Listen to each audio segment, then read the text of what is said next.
The Quintain, also known as pavo, may have included a number of lance games, often used as training for jousting, where the competitor would attempt to strike an object with his lance, sword or other weapon. The common object was a shield or board on a pole, although a mannequin was sometimes used. It was not unknown for a seated armoured knight to act as the target.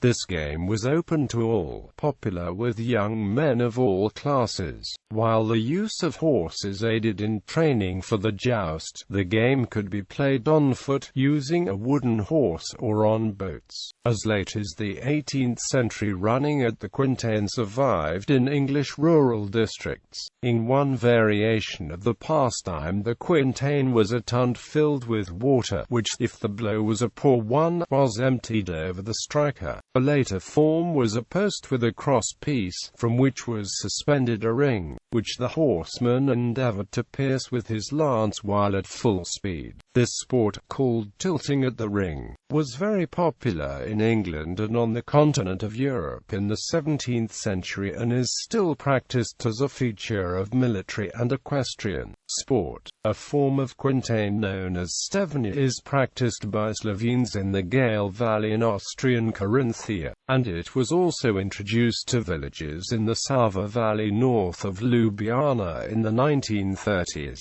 Etymology. The word Quintain derives from Middle English quintain, taken from Old French, derived from Latin quintana, fifth, in reference to the Fifth Street of a Roman camp, where warlike exercises took place.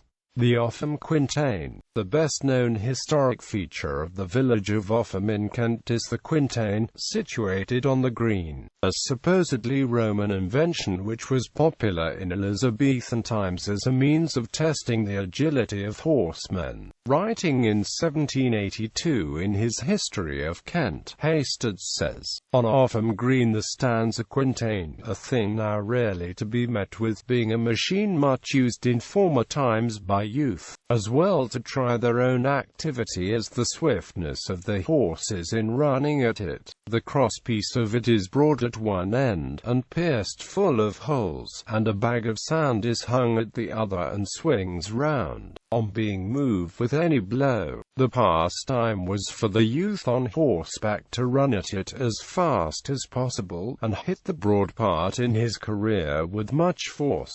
He that by chance hit it not at all, was treated with loud peals of derision, and he who did hit it made the best use of his swiftness, lest he should have a sound blow on his neck from the bag of sand, which instantly swang round from the other end of the Quintain. The great design of this sport was, to try the agility both of horse and man, and to break the board, which whoever did, he was accounted chief of the day's sport. During the Second World War, the Quintain was removed to avoid serving as a landmark for an invading army, being restored to its present place on the green with much ceremony in the presence of Lord Cornwallis, Lord Lieutenant of Kent, on the 11th of August 1945. The stone and plaque explaining the history of the Quintain was unveiled on Saturday the 15th of September 1951 in the presence of General Sir E. Thomas Humphreys, Mrs. Emily Cosgrave and Colonel A. M. Wilkinson as part of the Festival of Britain celebrations.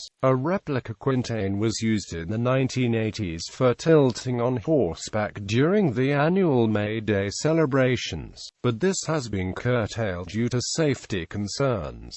Responsibility for upkeep and maintenance of the Quintain now rests with the parish council. The Offham Quintain is a Grade II listed monument, and further details are given in the Images of England entry.